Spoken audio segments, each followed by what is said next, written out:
जीत के बाद team India का भव्य स्वागत हुआ है। मरीन ड्राइव की सड़कों पर जन सैलाब उमड़ पड़ा और अपने चहेते खिलाड़ियों को देखने के लिए, उनकी एक झलक पाने के लिए मुंबई की सड़कों पर लाखों लोग उतर आए।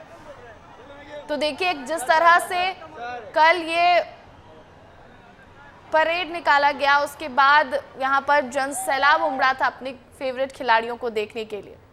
अब आपको सीधे लिए चलते हैं हाथरस, जहां राहुल गांधी पहुंचे हैं और वहां वो कुछ कह रहे हैं। आपको सुनाते हैं कि आखिर राहुल क्या कुछ कह रहे हैं। मगर प्रशासन की कमी तो है जी, और गलतियां तो हुई हैं। मैडम फोन थोड़ा साइड करिए। तो ये पता लगाना चाहिए, और शायद सबसे ज़रूरी बात कि कॉम्पनसेशन सही मिलना चाहिए, क्योंकि ये गरीब परिवार है जी। और मुश्किल का समय है इनके लिए। तो कॉम्पनसेशन ज़्यादा से ज़्यादा, और मैं यूपी के चीफ मिनिस्टर से विनती करता हूँ कि दिल खोल के कॉम्पनसेशन करें। सर, परिवार वालों के लिए क्या कुछ कहा? राहुल जी, आपने बड़ी बात मुआवजे की कही है, 2 लाख की बात उन्होंने कही है, तो मुआवजा निश्चित तौर पे ज़्यादा उनको मिलना चाहिए, क्योंकि बहुत गरीब लोग हैं। मिलना चाहिए, गरीब लोग हैं, इस समय इनको जरूरत है। तो अगर आप मैडम जवाब देने दीजिए, इस समय इनको जरूरत है। अब आपने 6 महीने बाद दिया, 1 साल बाद दिया, डिले किया, तो उससे किसी का फायदा नहीं। भैया आप मुझसे सवाल पूछते हो, एक बार बोलने दो, मैं जवाब देता हूँ, आप जवाब खत्म नहीं करने देते हो। बोलने क्या दो है? जी। तो आपने सवाल पूछा है, तो जिसने सवाल पूछा है उसकी इज्जत कीजिए। तो क्या था सवाल ये था कि मुआवजे की मुआवजा जल्दी से जल्दी देना चाहिए, और जितना दिया जा सकता है दिल खोल कर देना चाहिए। सर, परिवार वालों से आपकी बात हुई, उन्होंने क्या कुछ कहा? किसको दोषी मानते हैं परिवार? जी देखिए, परिवार वालों से मेरी पर्सनल बात हुई जी, उनके परिवार के बारे में जी, उनके बच्चों के बारे में, माता के बारे में, वो कैसे थे, क्या करते थे, तो वैसी बात हुई है। उन्होंने कहा कि प्रशासन की कमी है। उन्होंने कहा कि जो अरेंजमेंट वहाँ पुलिस का होना चाहिए था वो नहीं था, ठीक है। बट बहुत दुख में है, शॉक में है। तो ऐसी सिचुएशन में मैं मतलब उनकी जो स्थिति है, उनकी सिचुएशन है, उसको समझने की कोशिश करता हूँ। तो देखिए राहुल गांधी पहले अलीगढ़ पहुंचे, फिर हाथरस पहुंचे, वहां लोगों से मुलाकात की, पीड़ितों से, और 2 बड़ी बातें राहुल गांधी ने यहां पर कही। उन्होंने कहा कि लोगों का कहना है कि प्रशासन की लापरवाही की वजह से हुआ, और ये दूसरी बात उन्होंने कही कि इन लोगों को मुआवजे की राशि जल्द से जल्द मिलनी चाहिए। तो देखिए हाथरस हादसा बहुत सारे सवाल खड़े कर रहा है। ये सवाल प्रशासनिक तो है ही, सामाजिक भी है। प्रशासनिक लापरवाही के सवाल तो लगातार उठते ही रहे हैं, लेकिन अब बात करेंगे सामाजिक सवाल की। इस हादसे में जान गंवाने वाले 122 लोगों में 114 महिलाएं हैं। क्यों ऐसे धार्मिक योजनाओं की अव्यवस्था की बलि चढ़ती हैं महिलाएं? क्यों हादसे के शिकार होने के बाद भी महिलाओं की आंखों पर चढ़ा अंधश्रद्धा का चश्मा उतरता नहीं है? देखिए हमारी इस खास रिपोर्ट में।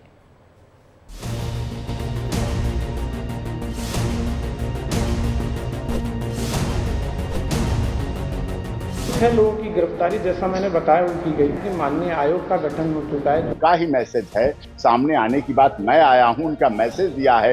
वो कभी भेष नहीं बदलेंगे, कहीं भागेंगे नहीं।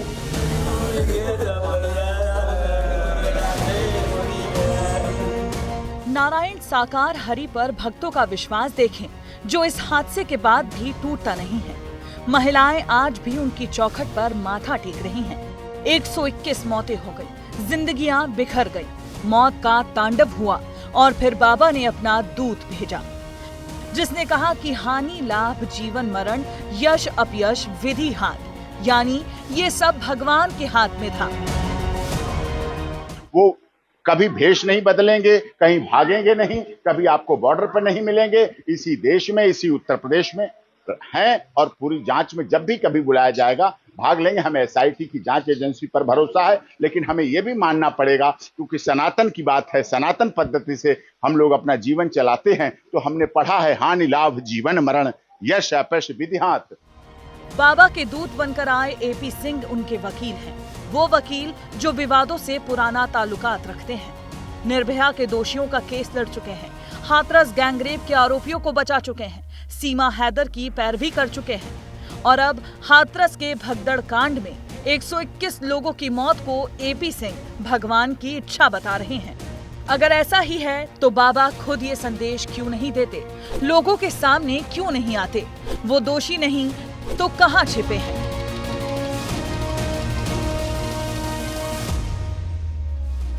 ये सवाल इसीलिए क्योंकि इन कानों में उजड़ते परिवारों की आवाजें गूंज रही हैं। अपनों के शव के आगे रोते बिलखते लोगों के आंसू झकझोर रहे हैं। मरने वालों में 114 महिलाएं और 7 पुरुष शामिल हैं। सुना आपने, 114 महिलाएं। महिलाओं की इतनी ज्यादा संख्या ये सोचने पर मजबूर कर रही है, क्यों केवल महिलाओं को ही इन बाबाओं पर यकीन होता है? क्यों जब मौतों का आंकड़ा आता है तो उसमें संख्या महिलाओं की ही ज्यादा होती है? 31 मार्च साल 2023 को इंदौर में रामनवमी के दिन हादसा हुआ, जिसमें 36 मौतें हुई। 1 जनवरी 2022 को वैष्णो देवी मंदिर में हादसा हुआ, जिसमें 12 लोगों की मौत हुई। 8 नवंबर 2011 में हरिद्वार में गंगा किनारे 20 लोगों की मौत हुई। साल 2000 से लेकर 2013 तक भगदड़ में 2000 लोगों की मौत हो गई और मरने वालों में महिलाओं की संख्या हर बार ज्यादा रही है। हाथरस में भी यही हुआ। कुछ संतान प्राप्ति के लिए पहुंची थी तो कुछ बेटी की शादी का निमंत्रण देने, लेकिन आखिर महिलाएं ही क्यों? तो ज़्यादातर आपने देखा होगा इसमें वृद्ध महिलाएं या जो जिनके घर में बहुएं हैं उनको ज़्यादा इसमें वो लोग रहते हैं। तो एक तो उनको धर्म से लगाव और उन सब चीज़ों का, दूसरा समय की उपलब्धता, तीसरा कहीं न कहीं इनको अगर हम देखें तो ये ईज़िली अवेलेबल हो जाते हैं। ये ज़्यादातर इस तरीके के लोग भीड़ में ख़ास तौर से और इस तरीके वो ऐसे लोग जो धर्म के प्रति जिनकी ज़्यादा आस्था है। बहरहाल ये महिलाओं की आस्था ही है जो उन्हें धूप बारिश का फर्क नहीं पड़ता और वो अपने परिवार की खुशी की चाहत में भीड़ का हिस्सा बन जाती हैं। उत्तर प्रदेश के बाद मध्य प्रदेश की भी तस्वीर देखिए। यहाँ कीचड़ है, बैठने की जगह पर कोई उचित व्यवस्था तक नहीं है, लेकिन फिर भी महिलाएं प्रवचन सुनने को आतुर हैं, बजाय अपनी परवाह किए। खुदा न खास्ता अगर कुछ हुआ तो इस हादसे की जिम्मेदारी कौन लेगा?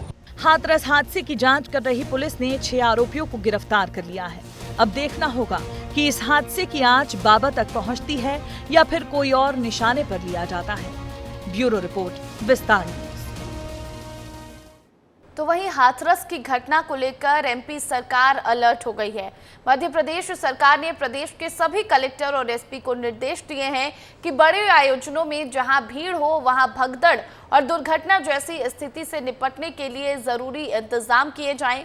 सभी कलेक्टरों, पुलिस अधीक्षकों और भोपाल, इंदौर के पुलिस आयुक्तों को आवश्यक इंतजाम करने के निर्देश दिए गए हैं। आदेश में आयोजकों को स्पष्ट और लिखित निर्देश जारी करने को भी कहा गया है।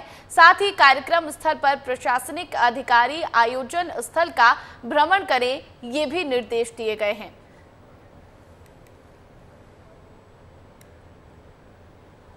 और अब बात करते हैं मध्य प्रदेश विधानसभा सत्र की, जहां पर नरसिंह घोटाला पहले से ही गूंज रहा है।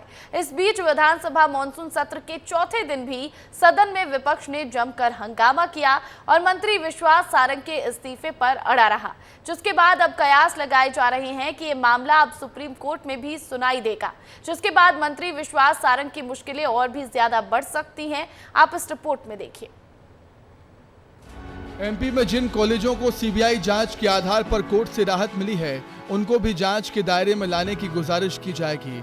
ऐसे में साफ है कि मंत्री विश्वास सारंग की मुश्किलें कम होने के बजाय बढ़ती दिख रही हैं। वहीं नर्सिंग कॉलेज की मान्यता और घोटाले को लेकर विधानसभा में सत्ता पक्ष और विपक्ष के बीच तीखी नोकझोंक चली, जहां कांग्रेस के सदस्यों ने सर्वदलीय कमेटी से जांच की मांग पर विश्वास सारंग के इस्तीफे की मांग की है। वहीं इस बीच नेता प्रतिपक्ष उमंग सिंघार और कांग्रेस के विधायक जयवर्धन सिंह ने बीजेपी पर निशाना साधा और कहा कि लाखों बच्चों के भविष्य के साथ खिलवाड़ हुआ है, इसमें मंत्री विश्वास सारंग की भूमिका रही है। भारतीय जनता पार्टी सिर्फ चुनाव के समय घोषणा करती है लेकिन बजट में प्रावधान नहीं करती है। तो ये बताए मोहन यादव सरकार की क्यों आपने जो इतनी लुभावनी योजनाएं थी जिससे आपने चुनाव जीता उसको बजट से बाहर क्यों कर? क्या मोहन यादव जी के ऊपर, मुख्यमंत्री जी के ऊपर विश्वास सारंग भारी है? जब स्पष्ट दिख रहा है कि उन्होंने झूठे जवाब दिए, सदन को गुमराह किया, तो मैं कहना चाहता हूं कि इस पे सदन पे चर्चा क्यों नहीं हुआ? ऐसे झूठी बात करके आप पूरे प्रदेश को गुमराह कर रहे हैं। मैं पुनः कहूँगा, नर्सिंग कॉलेज घोटाले में हमने जो सदन में तथ्य प्रस्तुत किए हैं, हमारे पास एक एक तथ्य का पूरा प्रमाण है और आज और अगले कुछ दिनों में हम तथ्य के आधार पर और सरकारी दस्तावेजों के माध्यम से साबित करेंगे कि कैसे तत्कालीन चिकित्सा शिक्षा मंत्री विश्वास सारंग जी ने सदन के अंदर गुमराह किया है, झूठ बोला है। हमारे पास पूरे सबूत है। मंत्री विश्वास सारंग जी के द्वारा किस प्रकार से उनकी बैठक के बाद उन कलंकित कॉलेजों को समृद्धता और मान्यता दी गई थी, हमारे पास इसके पूरे प्रमाण हैं। वहीं कांग्रेस के बयान पर पलटवार करते हुए मंत्री विश्वास सारंग ने सभी आरोपों को बेबुनियाद बताया और कहा कि कांग्रेस गुब्बारे की तरह फूट रही है। जो तथ्य हैं वो बिल्कुल सही, जो मैंने बोला वो सही है, ये बता देता हूं मैं। ये मेरे पास पूरे तथ्य हैं, कोई भी बात मैंने गलत नहीं बोली है, जो बोला है वो सही बोला है, वो पेपर पर आधारित है, वो रिकॉर्ड में है। मैंने लफ्फाजी नहीं की, लफ्फाजी उनने की है। जब उनके गुब्बारे की हवा निकल गई तो फूटे हुए गुब्बारे में फिर से हवा भरने की वो कोशिश कर रहे हैं।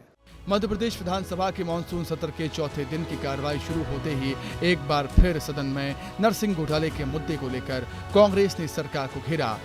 विपक्ष नर्सिंग घोटाले पर विशेष अधिकार नियम के तहत चर्चा की मांग कर रहा है और आक्रामक रुख अपनाए हुए है। ब्यूरो रिपोर्ट, विस्तार न्यूज।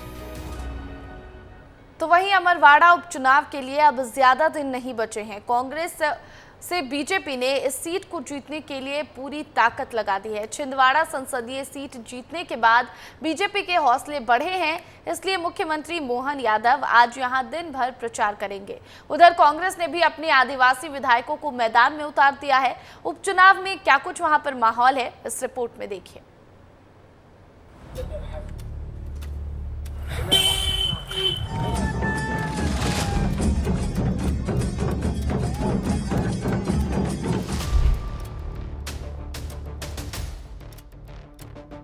इसे शोर नहीं समझिए, बिगुल समझिए। चुनाव करीब है। आदिवासियों की गढ़ यानी अमरवाड़ा में विधानसभा उपचुनाव होना है। 10 जुलाई नजदीक है और इससे पहले कांग्रेस और बीजेपी दोनों ही दलों ने अपनी ताकत झोंकनी शुरू कर दी है। बीजेपी 21 साल पहले यहाँ चुनाव जीती थी। इसी से अंदाजा लगाया जा सकता है कि अमरवाड़ा कांग्रेस और कमलनाथ का गढ़ है। कौन सी गलती की, कौन सा जुल्म किया मैंने इन 45 साल में, कौन सा अन्याय किया मैंने? मैं चाहता था आपको सिर नहीं झुकाना पड़े कमलनाथ के कारण। और मुझे याद है अपने छिंदवाड़ा में 2000 गांव में से 400 गांव में बिजली थी, 400 गांव। इसी कड़ी में समय की कमी को देखते हुए कांग्रेस कमेटी के अध्यक्ष जीतू पटवारी अमरवाड़ा में डटे हुए हैं। लगातार आदिवासियों को साधने की कोशिश कर रहे हैं।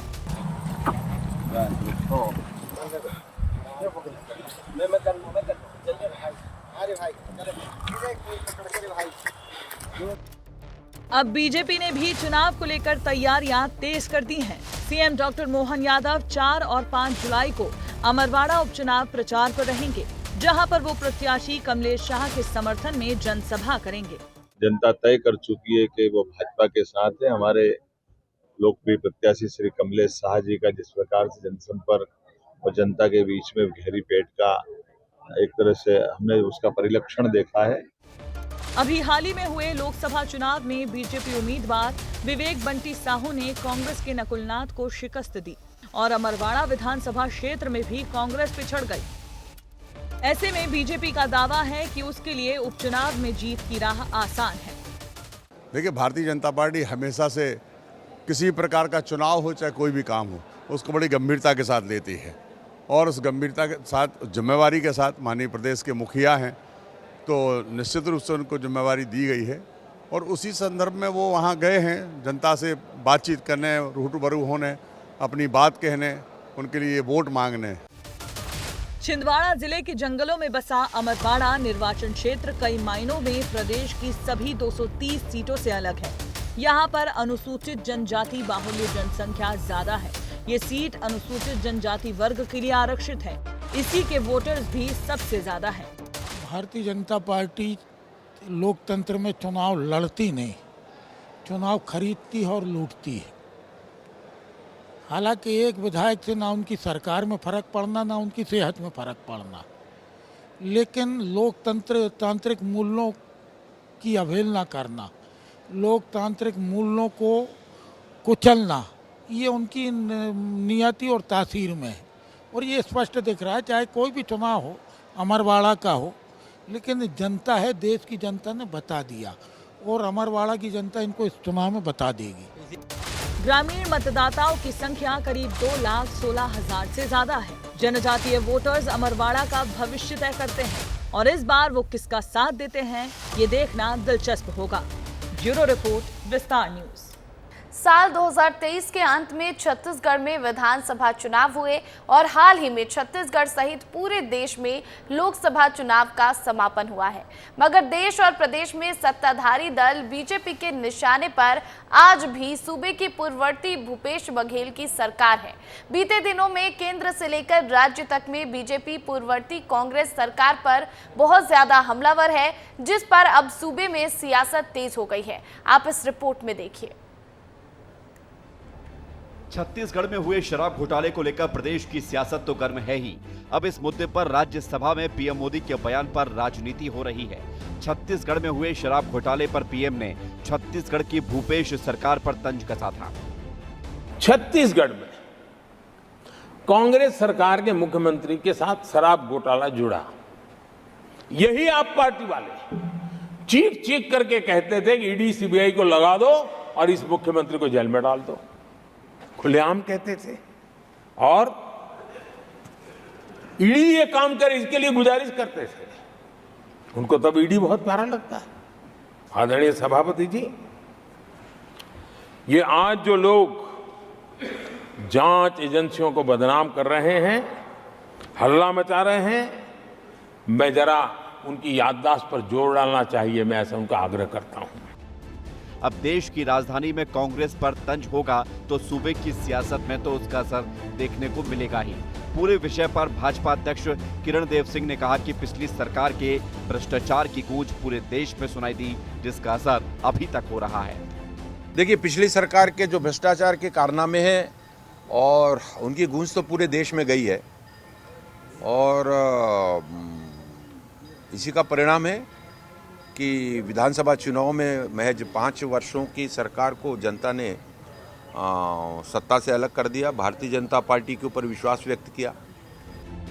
अब जब देश के प्रधानमंत्री नरेंद्र मोदी सदन में छत्तीसगढ़ कांग्रेस को घेरते हुए नजर आए तो इससे अंदाजा लगाया जा सकता है कि कांग्रेस की स्थिति क्या होगी। वहीं कांग्रेस संचार प्रमुख ने कथित शराब घोटाले को ईडी और बीजेपी की साजिश करार दिया। छत्तीसगढ़ का तथाकथित शराब घोटाला जिसका जिक्र नरेंद्र मोदी जी ने राज्यसभा में किया है, वह भारतीय जनता पार्टी की साजिश थी। ईडी और भारतीय जनता पार्टी ने मिलकर इस शराब घोटाला की पटकथा लिखी थी। इस शराब घोटाला को तो सुप्रीम कोर्ट ने खारिज कर दिया था। छत्तीसगढ़ में विधानसभा सहित लोकसभा चुनाव संपन्न हो चुके हैं। नगरीय निकाय चुनाव में 6 महीने का वक्त शेष है, लेकिन जिस तेजी से सियासत बढ़ रही है, बताने के लिए ये पर्याप्त है कि लोकसभा चुनाव परिणाम के बाद अब दोनों ही दल नगरीय निकाय चुनाव को लेकर एक्टिव हो चुके हैं। विस्तार न्यूज के लिए रोहित मिश्रा की रिपोर्ट। तो वहीं छत्तीसगढ़ के बहुचर्चित शराब घोटाले में ईओडब्ल्यू ने बड़ी कार्रवाई की है। धनेली स्थित खेत में गड़ा नकली हेलोग्राम का जखीरा ईओडब्ल्यू ने बरामद किया है। सबूत मिटाने के लिए नकली हेलोग्राम को जलाने की आशंका जाहिर की जा रही है। इसमें बड़ी बात यह है कि शराब घोटाले के आरोपी अनवर ढेबर के पिता के नाम पर यह खेत है जिसमें नकली हेलोग्राम का जखीरा मिला है। फिलहाल इस मामले में 3 आरोपियों को हिरासत में लिया गया है। 11 जुलाई तक सभी आरोपियों को रिमांड पर भेज दिया गया है।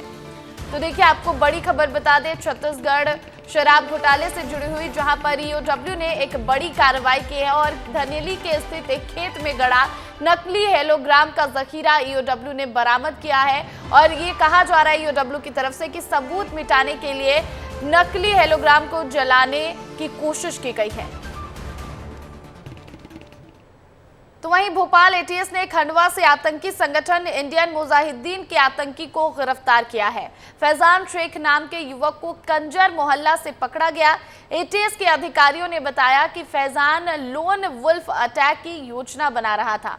पूछताछ में पता चला है कि आरोपी फैजान सुरक्षा बलों पर हमले की साजिश रच रहा था। गिरफ्तारी के बाद ही उसे कोर्ट में पेश किया गया, जहां से 5 दिन के रिमांड पर उसे भेज दिया गया है। वहीं खंडवा में इंडियन मुजाहिदीन के आतंकी के पकड़े जाने पर मुख्यमंत्री डॉक्टर मोहन यादव ने पुलिस को बधाई दी है। ये वेपन प्रोक्योर कर ही लिया था, एक उससे पिस्टल मिला है, हमें वेपन भी पिस्टल मिला है। तो ये उस और वो रेकी भी कर रहा था, तो संभवतः ये जल्दी ही इस तरह का वारदात को अंजाम देता। अभी उससे पूछताछ होगी। और खंडवा पुलिस को, मध्य प्रदेश पुलिस को बधाई देना चाहूँगा। हमारी पुलिस चौकस, चौकन्नी और सतर्क है। यही कारण है कि एक IAS का बड़ा आतंकवादी, जिसके माध्यम से बड़ी संभावना थी, हमने चौकन्ने होकर के उसको न केवल अपने कब्जे में लिया, बल्कि उसके साथ कई सारे साहित्य, कई सारी चीज़ें हैं। हम इससे जुड़ी भारत सरकार की सभी गुप्त एजेंसियों के संपर्क में भी आ गए हैं। हम उनको भी जानकारी दे रहे हैं कि इसके माध्यम से जो भी बड़े नेटवर्क के अंतर्राष्ट्रीय स्तर के, उससे भी जानकारी जुटाई जाए। और जैसा मैंने पहले भी कहा कि मध्य प्रदेश की पुलिस और मध्य प्रदेश का प्रशासन किसी भी प्रकार की कोई घटना हो ये बर्दाश्त नहीं करेगा।